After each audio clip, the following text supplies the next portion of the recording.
Šī gada 6. jūlijā Jelgavas novada zemnieku saimniecības Līča teritorijā Transinform projekta ietvaros tika atklāts novada logo buras formā.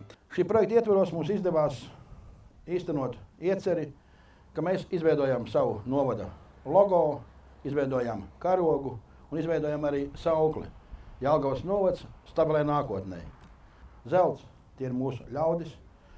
Zilās ir tās upes, kuras šķērso mūsu novadu, ļoti daudz upes. Un zaļā tā ir mūsu ražas lauki, mūsu bagātā maizes klēts.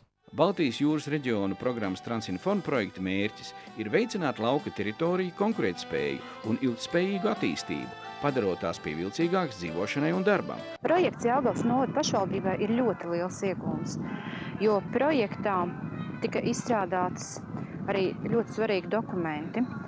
Tika sagatavots Elejas parka dendroloģiskais plāns un ainu ar risinājumu.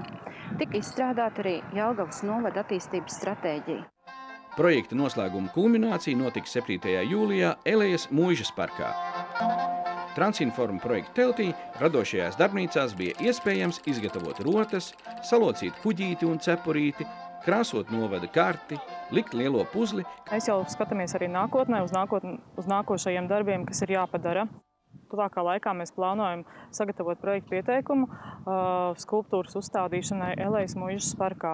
Šis ir stāsts par grāfieni Dagmāru, par romantisko mīlestību, par sekošanu savai sirdsbalsī. Tā kā novada svētki notika Elejas muižas parkā, svētku programmai caurvijās grāfienes Dagmāras romantiskā mīlestības tēma.